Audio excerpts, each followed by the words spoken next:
Good evening, everyone.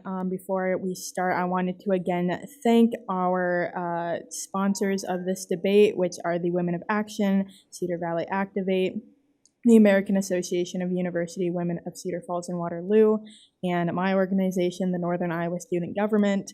I also want to extend my thanks to our two moderators, Jamie and Amy, as well as our timekeepers tonight, Sam and Steve. For protocol, again, pretty same, but there are a few changes. The timekeeper will apprise candidates when they have 15 seconds left of their allotted time, and a red-colored stop sign will be displayed to apprise candidates that their time has expired. Due to the limited time we have allocated for tonight's debate, I ask all candidates do not exceed their allotted time period. As the saying goes, less is more.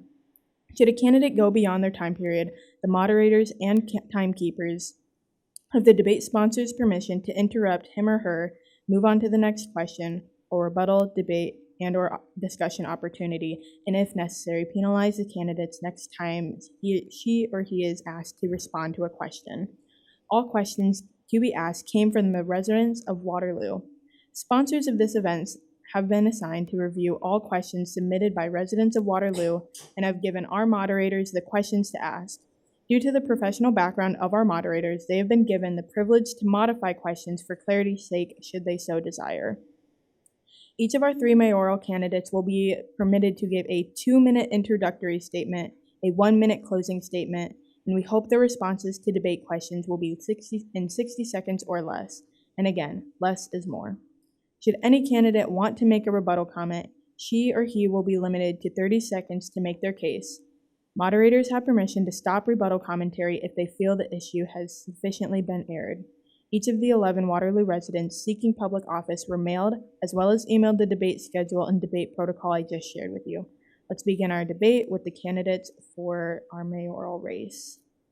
These candidates are Quentin Hart, Margaret Klein, and Sophia Mays. Well, I'd like to welcome all three of you tonight. I'm looking forward to a productive discussion. We are going to start with Ms. Klein with opening statement. Thank you. I would like to thank the Northern Iowa Student Government, Women of Action, Cedar Valley Activate, and the Cedar Falls Waterloo branch of the American Association of University Women for sponsoring this debate. I'm Margaret Klein. I'm the mother of 7 and the grandmother of 24 and great-grandmother of 1. My husband Max and I have been married 52 years. We started our marriage in an apartment on Madison Street. Our first house was on Logan Avenue, and we are now retired to a condo on Aspen Court. I grew up on Phillip Street and Independence Avenue in Waterloo, attending St. John's Grade School, Columbus Catholic High School, and the University of Northern Iowa. My work experience has been involved with my children's school system. I have served on the Catholic Board of Education. I currently serve as liaison to the Waterloo Public Library Board and the Waterloo Airport Board. I also am chairwoman of the Housing Authority Board.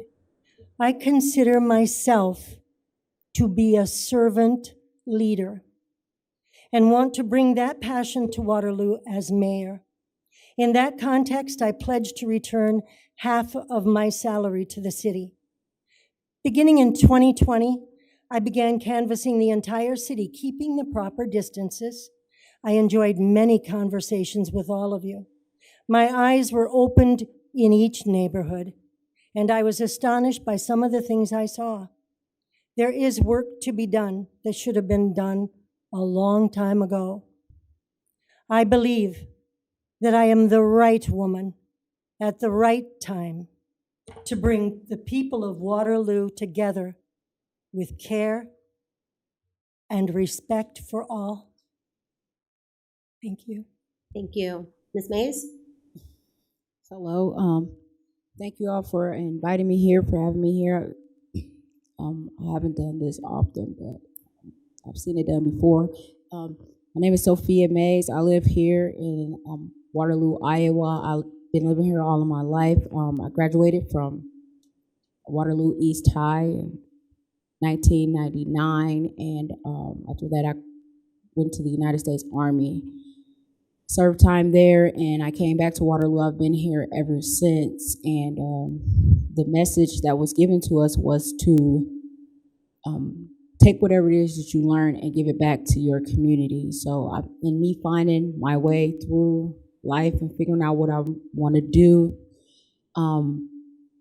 I've done volunteer work. I've worked different jobs from construction, Tyson's, to customer service. Just recently, I have been researching law and figuring out how law works, how it's formed, and how things can be changed. And in that, I'm finding out a lot.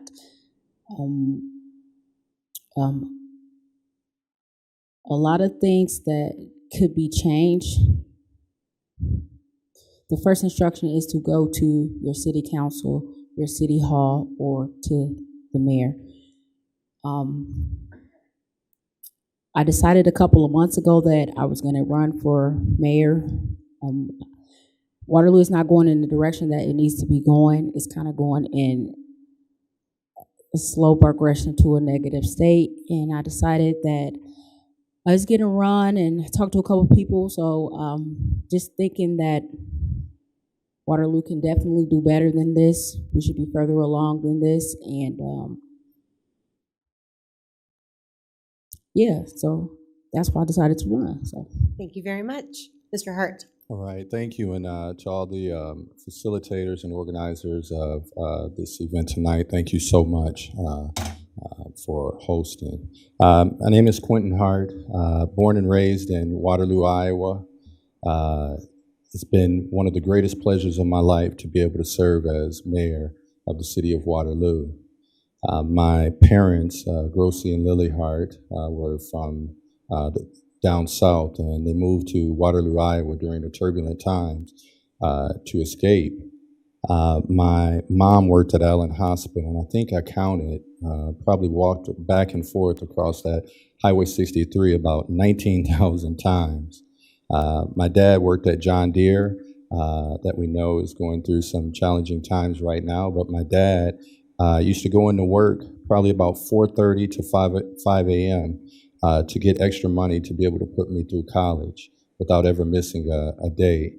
And so that work ethic, that drive, that determination is what drives me to this day. And if it were not for my parents, if it were not for the many giants within this community, from Mrs. Gail Quirk to so many other people that have sown into my life, I wouldn't be in this position today. So I approach the mayor's job as a servant leader as well. I approach this as being accessible. I approach this job as being well studied to handle the daily task.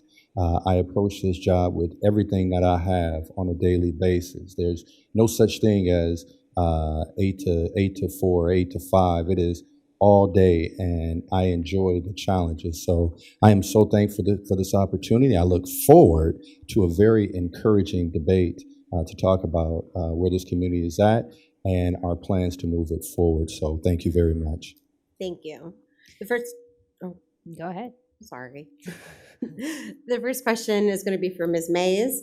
Could you describe your leadership and communication style and talk a little bit about how you've demonstrated leadership? okay, so I used to be a very quiet listener. I was told many times that I need to learn how to communicate better. So there's different styles of communicating, and what I had to do is learn to assert myself and become more assertive. I mean, there has been times where I've been too quiet at some moments and times, and then there's been times where I've been known to be too loud, and if I could find myself in a medium, I could do better. Thank you. Mr. Hart.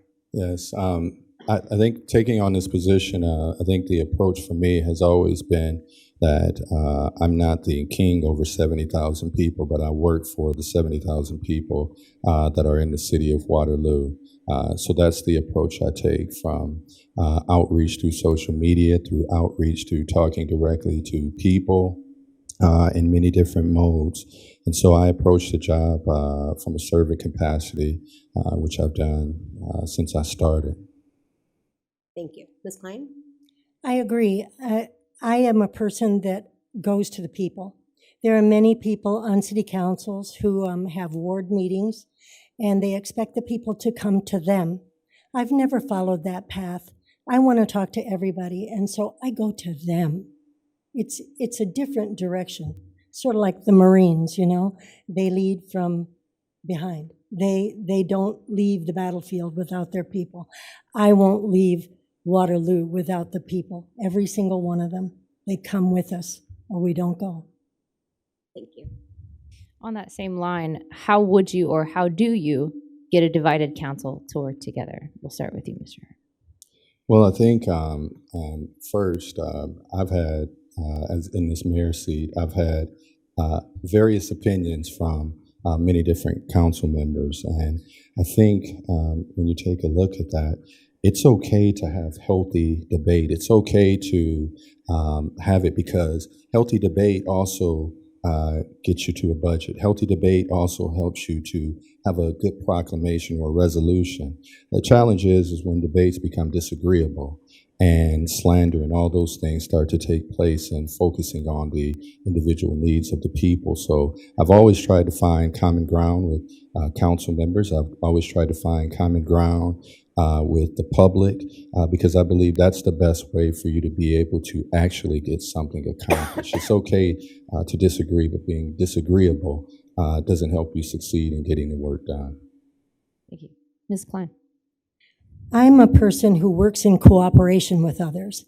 Every time I've been in a supervisory capacity, I have enjoyed the cooperation of the people who work under me. I have fostered that. I look forward to fostering that in the city.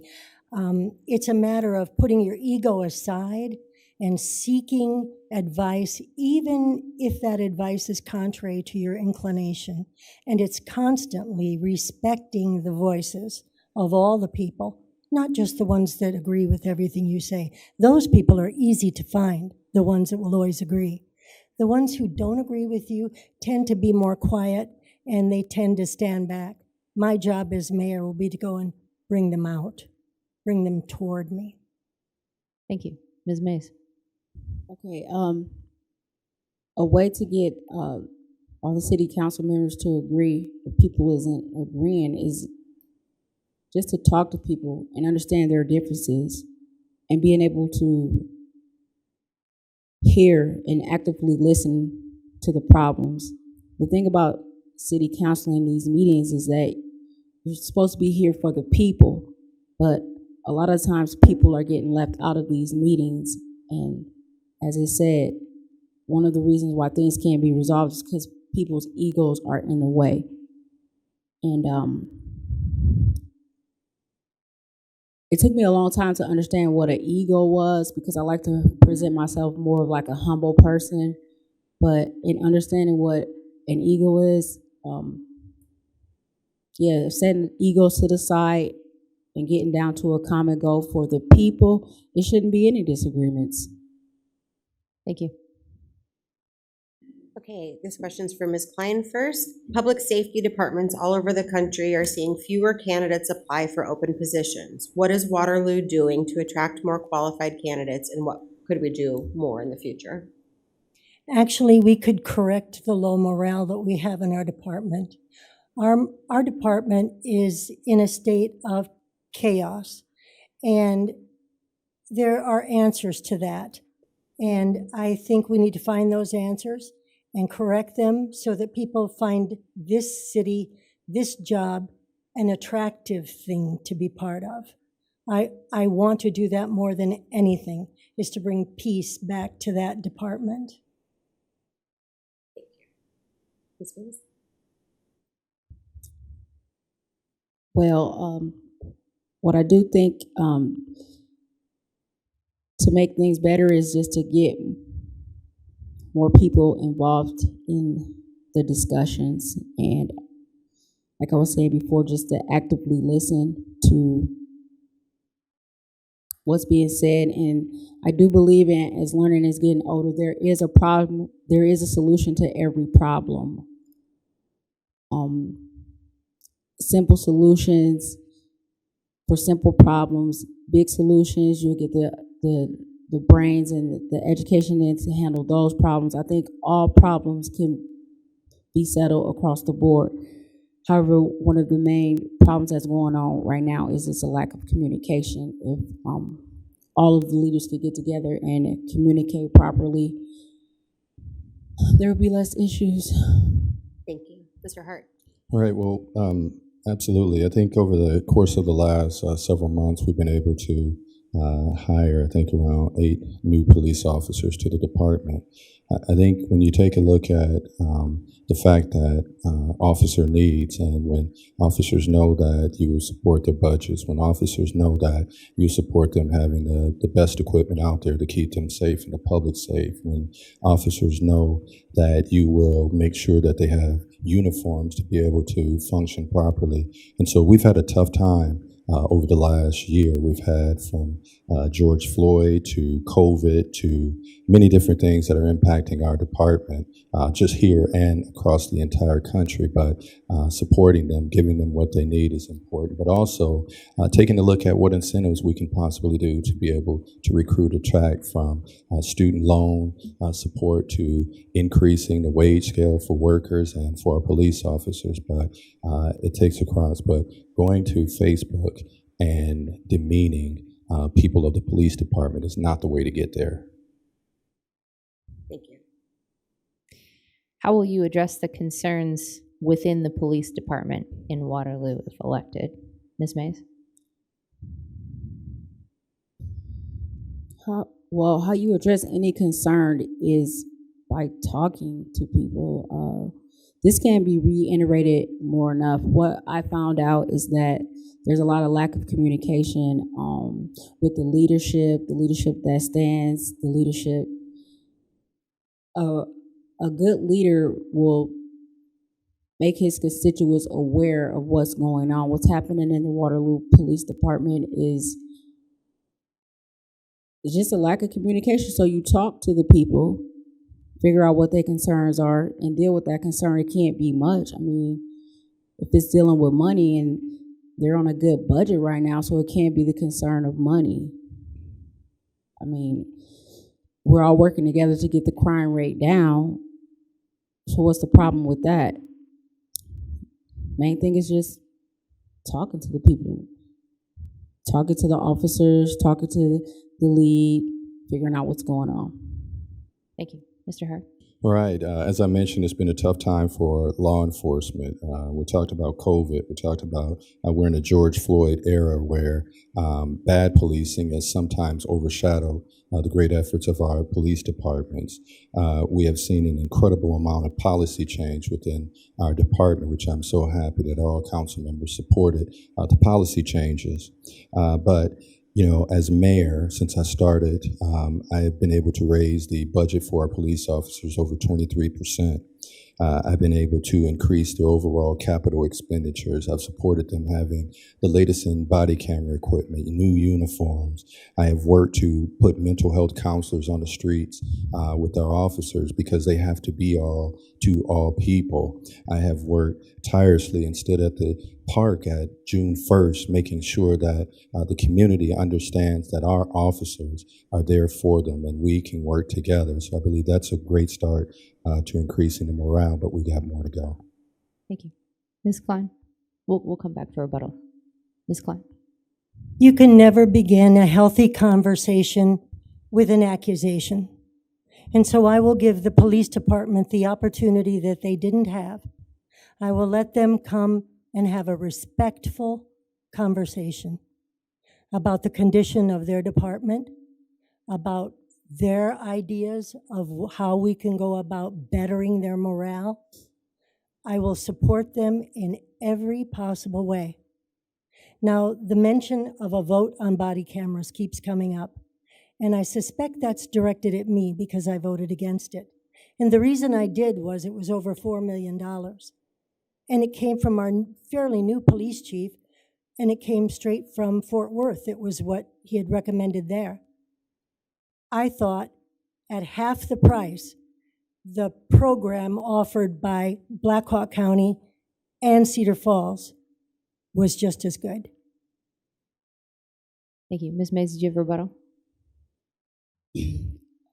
So another thing that I've learned is that there's a whole city and a whole team. You can't just blame the good or bad or just on one person. So when sitting over here saying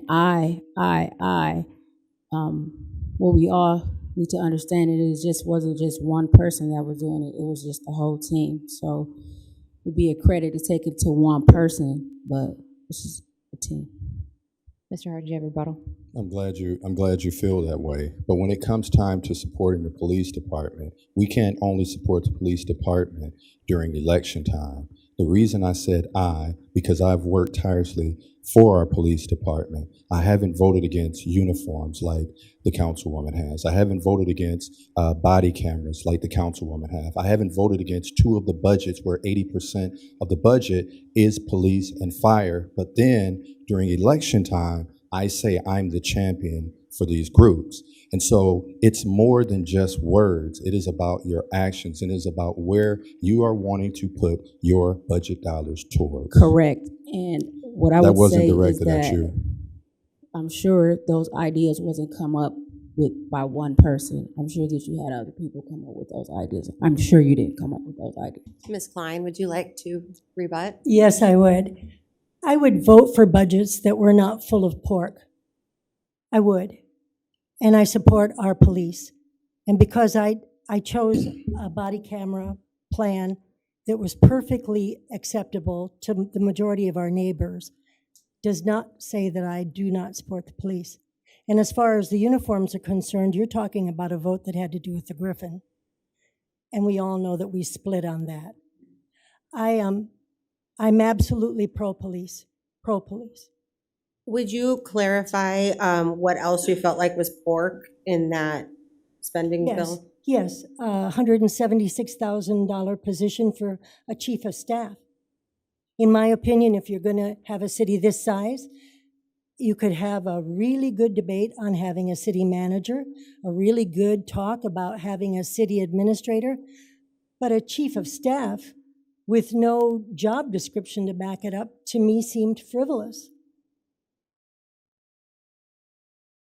Mr. Hart, do you have a rebuttal? Absolutely. So the uniforms for the officers, just in case you didn't know what you were voting for, had nothing to do with the Griffin. Those are uniforms that our officers need every day. That is a uniform allocation. You voted against it. Had nothing to do with the Griffin. And you also voted 7-0 for the Griffin, but you're out here telling the public something completely different. And so when it comes to standing up, and then the very nature of talking about a division manager for business services goes against the nature about creating efficiencies, dealing with state and federal regulations, all the things you talk about, savings, all those things that you couldn't mention that you wanted. The business services person will be able to do that. So it's a contradiction to be against it, but you're for efficiencies and savings. Let's start with Ms. Klein, and then we'll go to Ms. Mays. The uniform was about the Griffin. It was about buying new uniforms that would not have it on them. So there you have that. Now, as far as everything else goes, I want to support a good budget, but that budget cannot have positions like a chief of staff in it. Let's have the city discussion about a manager or a chief administrator, but let's not go the low end route. Ms. Mays? I agree as well. A lot of this city has not been able to discuss the issues because they've been left out or unaware of what's going on. I thought that I had read somewhere where you stood with people who backed defunding the police, but then you say that you increase the budget of the police. I would think that that is contradictory, and I would like that cleared up. Mr. Hart. So the key word is that you said thought, because a thought means a I lot. said I saw a You picture. thought or you saw. You didn't see that anywhere. And just set the record straight. I've worked to increase the budget of the police department, not decrease. And there's no public record of me saying that. And then also, the uniforms was a standard uniform allocation that we do for police every year. And so it's one thing during campaign season to say I support the police, but I've had the record of supporting the police the entire time. Well, let's actually explicitly, let's just talk about the Griffin, because that's what we're talking about.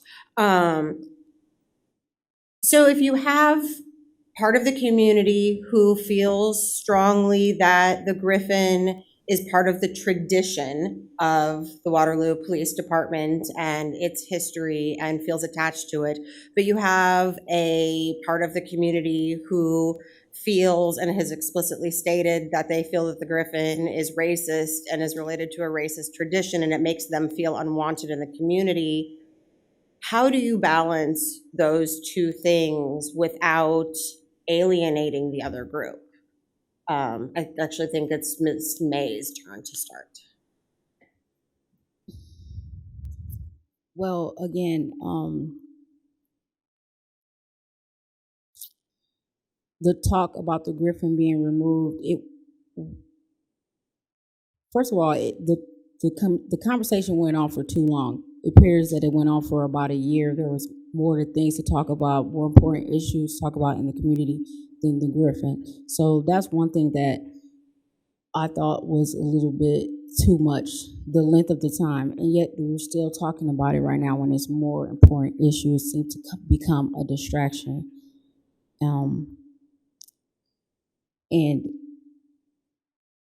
as far as the Griffin goes, more input from the community should have been put on that, but the community was left out. What I learned is that the community and the citizens be left out of a lot of things, and that's not a good thing. Thank you. Mr. Hart?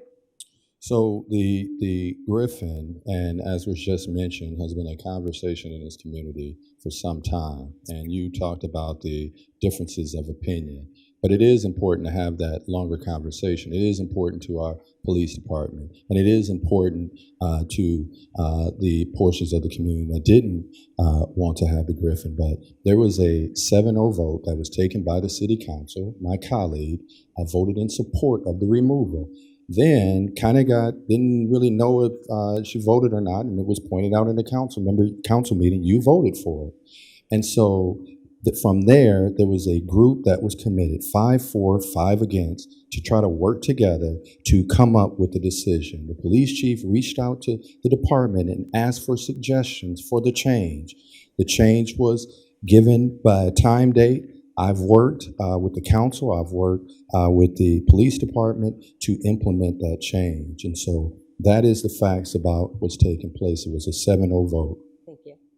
Yes, it was a 7-0 vote, which I've never denied. However, the circumstances of the vote, I deny.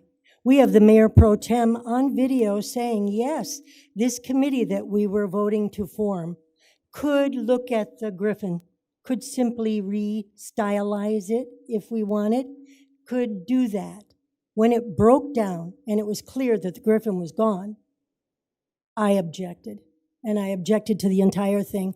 A good leader would have known going into this that this was going to be a very divisive thing. A good leader would have prepared the way. They would have brought the police department in, the rank and file, who loved it. They would have brought in the retirees who have it engraved on their caskets in some cases. You would have prepared the way. You wouldn't have allowed a council person to walk in or encouraged a council person to walk in and say, we're getting rid of the racist symbol. And how do you propose a leader could initiate a change like that would be very hard for people? I would have first addressed their union and their retirees organization, and I would have brought them in for suggestions. I would have said, we've had this a long, long time, and you should have the right as a city to refresh things. But knowing the importance of this to them, I would have tread very carefully. I would have brought them in to really encourage them to be a part of the decision-making. I would not have left them to the end, walked out, announced it was racist, cut and dried. We had a widow stand here and weep because she had buried her husband 3 months prior with that engraved on it. It was unnecessary hurt and harm, and I think a good leader prepares much in advance for that. Ms. Mays? Again, it was said that the length of time to talk about it was important. And I still don't understand why it was that important to talk about that situation for that long. I do believe that it was a waste of taxpayer dollars, it's a waste of taxpayers' time, and it was more things that we could have been talking about. Like, for instance, maybe crime rate or the productivity of the citizens. I mean, and another thing, it did cause quite a divide between the races, black and whites, and I do not think that that complete outcome of that would have been worth talking about that for that long. Thank you. Well, one, as mayor, just because there's a tough situation that's about to come doesn't necessarily mean that I back away from that. You can't back away from that as mayor. And number two, my colleague is a leader. Your vote matters. People elected you, and your vote mattered, and you voted 7-0 to do this. Number three, it was brought to the officers to be able to come up with some suggestions. Number four, if you go to the minutes that are on file, my colleague asked, will this completely remove the symbol? Mrs. Jewin, who was a friend of hers, who now she says, that's another story. She said, yes, this completely removes this Mrs. Klein. That's fact. This is election. There's facts and there's fiction. That's what it is. It's the record. You vote. All right. I'm going to let Ms. Klein rebut that, but then we're going to move on to another topic because, as you pointed out, we've spent a lot of time on this topic. Yeah. First, I think it's inappropriate for anyone on this dais to bring up friendships and the state of them today. Second, we are where we are because of a lack of leadership. That's exactly the truth. We have this distress, this arguing going on in this city. We do have our mayor pro tem on video. I can pull that video up for you after the meeting's over, saying, yes, it could still be a griffin. And when I saw her say that night, and I looked out at the union, at the retired officers, I said, do you want me to do this or not? And they nodded yes. I think the police know who they support. I can't do it because you can't say that one of our colleagues that sits on the council, the only thought that she had was just scrap this out and call the police racist. That's what was said. But the fact of the matter is, you voted 7-0, and you are elected to make decisions. Looking out in the crowd, then nodding your head, looking out in the crowd, being told what to do is different than stepping up and leading. Yes, we listen to people. Yes, we get support. But as a leader, I would you call have it to consulting. make the tough decision. Consulting, one, she interrupted. Two, you looked out in the audience and then you made a decision based upon head nod. So I'd like to know which retirees told you yes. And let's move on to a different topic. Because it's still causing a How divide. about economic development? That's a good topic. How should the city create development agreements with contractors, and how does the city hold them accountable to the stated conditions? I believe we're to you, Mr. Hart. Well, with the development agreements, we have hundreds of development agreements that we have per year. With the development agreements, our planning department engages with different developers. From those developers, then when something is achieved and is brought to the city council, is brought in public, is brought to a hearing, all that information is placed in front of the public view. for the city council to be able to make decisions. After that, they actually vote on it and then come back and check that later. If a development agreement hasn't met a specific time allotted, then the planning department goes back, and maybe sometimes they have to adjust it, maybe sometimes they keep it, maybe sometimes they're on track. But we've had projects that have taken 10 years, we've had some that have been on track, but it is all scrutinized, it all is hearing, and it's all public record. Thank you. Mrs. Klein. I think we need to overhaul our development agreements. From the time I entered, when we were dealing with the Omaha developer on the Sullivan Center, and I discovered there was no exit strategy for the city with a developer who had absolutely collapsed in his ability to complete the project. To today, we are looking at a potential grocery store over here on Franklin Street. It's in the 4th year, I believe. It was supposed to be finished within 12 months. There's multiple excuses always given. There's lots of reasons given, but we don't ever seem to do due diligence. Before I got on the council, I simply Googled the developer's name over here at the Sullivan Center, and it brought up all kinds of history that he had across the nation. Not good history. Sometimes I think our development deals don't do as much diligence as a bank when they're loaning you money for a house. Thank you. Ms. Mays. As far as economic development goes, anything that is done, you want to see some type of economic growth afterwards. There are some things that has economic development, but not all things do, and that's something to be looked into. And yes, people are concerned about the all-in grocery store. Some people have came to me and asked me. I didn't know. I was just like, that's something that you have to ask the mayor. Kind of gotta like catch up to him. It's hard to catch up to him sometimes. He's so busy, but people still want to know what's going on with that all-in grocery store. Can we get a definite answer of what's going on with the grocery store? There's economic development with everything else except for that. Mr. Hart, rebuttal. Well, I've been fortunate since I've become mayor. I've been fortunate to be a part of many public-private partnerships that have completely revamped and changed parts of our community that I hadn't seen opportunity in years. With regards to the Leslie that was mentioned, the city of Water, that can't be 15 seconds. This isn't a rebuttal. No, that's not a rebuttal. It says it's okay. Since the Leslie deal that was mentioned, there was an exit clause. If you read the development agreement and understand what's in there, then you will know that there was an exit time and that the city of Waterloo didn't expend any money towards this agreement.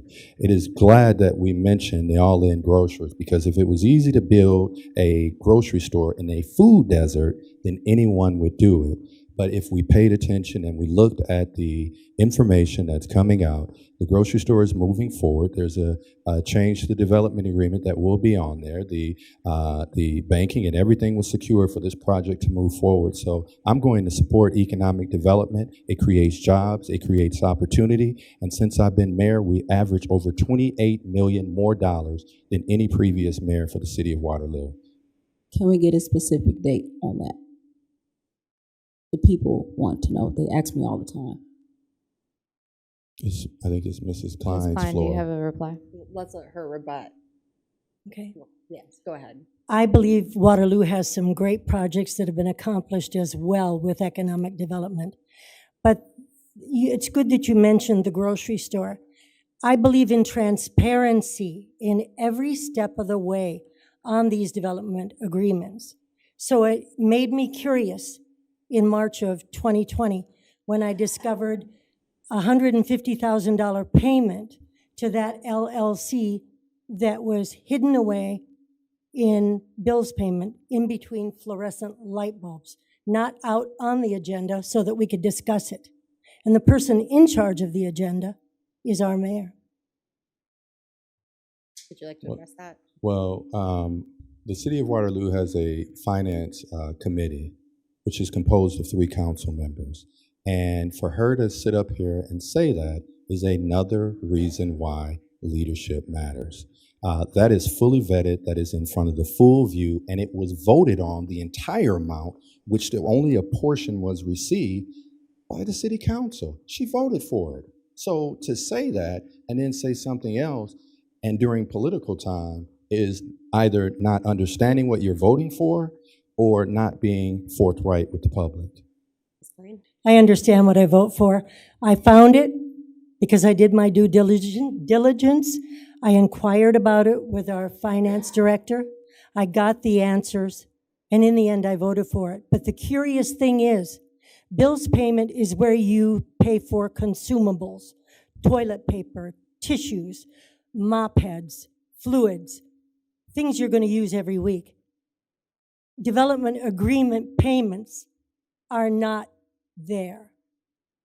They're out front and center for discussion. Mr. Hart? So the total amount of what was given to the developer, just like we do other developers, but for some reason this is a focus, the total amount that we work with the developer to have has already been voted on. A portion of it went through bills payment. So How much was that? I'm glad to clarify that if there is some misunderstanding or not understanding the context of what's read.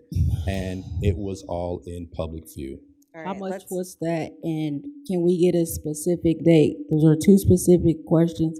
Can we get specific answers? Well, right now, I am adhering to the direction of the moderators for this event. And As long as you had to say that, it's you not could have just personal. answered the It's question. not personal towards you, but I am answering to the moderators at their Hard to get direction. an answer. We're supposed to stick with the questions that came in, so let's stick with it this way, and then maybe you guys can chat on that stuff afterward. Maybe, Maybe. Let's scoot to the next question. And this is going to start with Ms. Klein. How should the city deal with dilapidated houses? And I'd like you to maybe speak specifically about your opposition to Hawkeye Homes. I am not opposed to Hawkeye Homes. I was opposed to where they were located.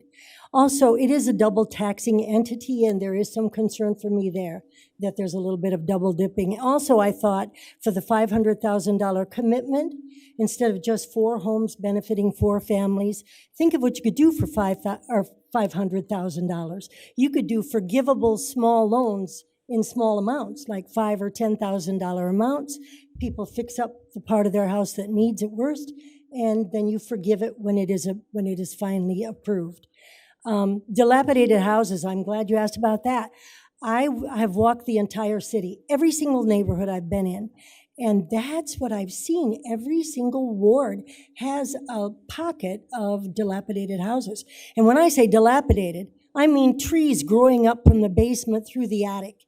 Now, that didn't just happen yesterday. And if I'm elected, I want those kinds of houses down. We owe it to the neighbors. We need to be good neighbors. Thank you. Ms. Mays. Okay, so people have brought concerns about the dilapidated houses. I've heard it from blacks and I've heard it from whites. I've heard it from different people. A solution to that would be either completely tear it down, and it was suggested earlier, maybe make a garden out of it, out of that space, or figure out a way to rebuild it. With the rebuilding projects that's been going on in the Walnut neighborhood, if those houses could be rebuilt, then maybe some of the other dilapidated houses can be rebuilt. If not, then just tear them down, because it becomes an eyesore in the city, and people coming in, visiting, sees it, and it just is not a good look, and it's right there. Thank you. Mr. Hart. All right, thank you. So I didn't wait to council before I was blessed to be able to work with dilapidated housing. I was fortunate to create a program called From the Heart that worked with over 300 different housing projects for low-income, elderly, physically disabled residents. Since I've been mayor, we spent over $3 million working to tear down dilapidated houses. And so I've been a champion of doing that. But let me tell you this.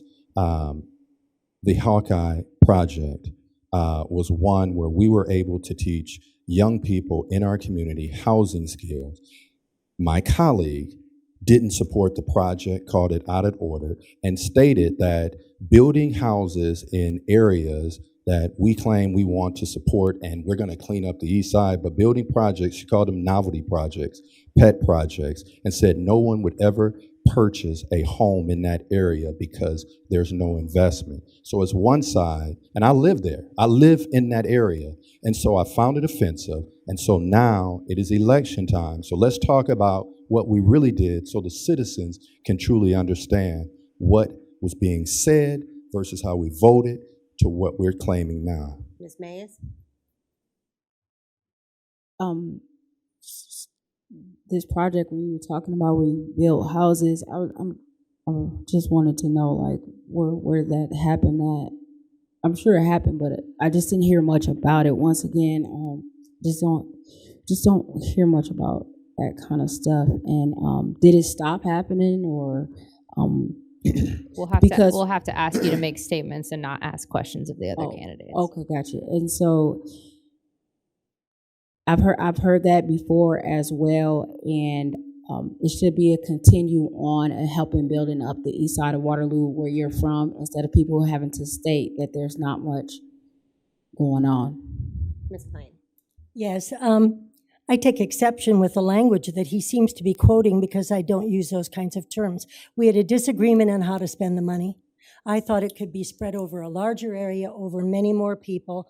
I also thought these were lots that the charities had even turned down because they were high traffic, and I thought it was a risky investment. We could spend the money better for more people. Also, dilapidated housing. The mayor has been on this council or in the mayor's seat for 14 years. I walked up to a house in his ward, and it had a collapsing roof. It was dilapidated beyond compare, and I asked the gentleman who came out of the neighbor's house how long it had been that way, and he said 12 years. So if you agree that the east side needs some cleaning up, what suggestions do you have, or what actions would you take as mayor to initiate that then? No, I would not agree. It's just the east side. I didn't mean to imply that it was just the east side, but focusing on the east side. There are pockets everywhere, and we need to address the homes that can be saved versus the homes that cannot. And then we need to incentivize people to live there or to take those lots and do something with them. There are all kinds of incentives. Cedar Falls is just now discussing a TIF area for housing. What a novel idea. That's something maybe we should look into because we have such a crisis in some of our neighborhoods. But I am very, very impatient with allowing these kinds of properties to occur in low-income areas when we know darn well that all of us in this room would not tolerate them next door to us. And for us to inflict them on a community that does not feel important, the gentleman that lived next door to that house said, I'm not important enough. He is. We all are. And as mayor, you need to advocate for them. On the topic of housing, we can continue to address it. Please address the 24/7 Wall Street report that states Waterloo is the worst place for Black people to live. What have you done, or what will you do to improve this issue, including housing, incarceration, etc.? Ms. Mays. And those are some of the most important concerns that need to be talked about. Instead, a whole year was spent on talking about the Griffin and finding the budget and changing the police cars and changing the uniforms, which cause a racial divide, and everybody is just completely confused or cause some type of low morale. But yes, seeing that Waterloo was ranked one of the worst cities to live in, and being that it was number one, it was like a devastating blow, but it really just shows how the systems have been working, how the systems haven't been improved much. And when we talk about race, and whether it's Black or white, but right now it's a sitting Black man in there, I don't think that those issues are focused on much or addressed much. Thank you. Mr. Hart. The first thing is to acknowledge it. But when you say that there's no systematic racism, no discrimination that's taken place and it's over, that doesn't acknowledge the challenge. Number one, working with housing, which was addressed in the 24/7 Wall Street, we worked to create a public-private partnership with the Walnut area. What we've seen is new homes without gentrification, helping to build up the community from the inside out. Over $17 to $18 million worth of economic investments going in that neighborhood. When we take a look at the houses along Newell Street and home ownership and black home ownership, it was voted against. I supported with the council members that wanted to see change happen in that area. Supporting the 24/7 Black, which graduating small business startups, black businesses, which was addressed in the 24/7 Wall Street. We've been fortunate to see over 24 different businesses startups. Working with Grow Cedar Valley for diversity and inclusion initiatives with all of our employers to create employment opportunities. So I didn't just wait to this situation. This is something that I've been championing for my entire life. Thank you. Mrs. Klein. I find it interesting that the 24/7 data was taken from the time the mayor has been on this council and as mayor. So the responsibility, I would say, lies there. Also, I think we should begin doing what I instinctively do and what I think many of you would instinctively do. Go into neighborhoods that you're not familiar with. Go for a walk. Walk Waterloo. Go see your neighbors. In the middle of COVID, I went and I knocked and I stepped back 6 feet. And if they were comfortable talking to me, every neighborhood was approached. Every house that I could get to was approached. And it was a discussion of, how are you? What's going on with you? Do you need anything? It's people caring for people. Ms. Mays. That's a good point to make. The fact that even though those statistics came up and it was occurring before we had a black mayor, and you have been in city government that whole time, and it must have just kind of,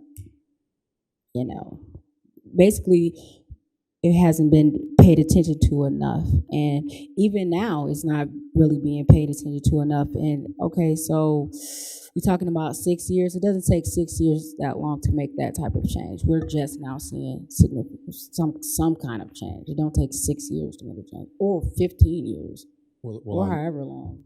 Mr. Hart, you had a rebuttal to Ms. Klein? Well, I am absolutely glad you just heard Mrs. Mays say that she's starting to see some change. I've been out here working as Just diligently now. as I can. Just 300. Ms. Mays, please. You can't solve today's problems with the same mindsets that created them. Excuses. Please let him have his time.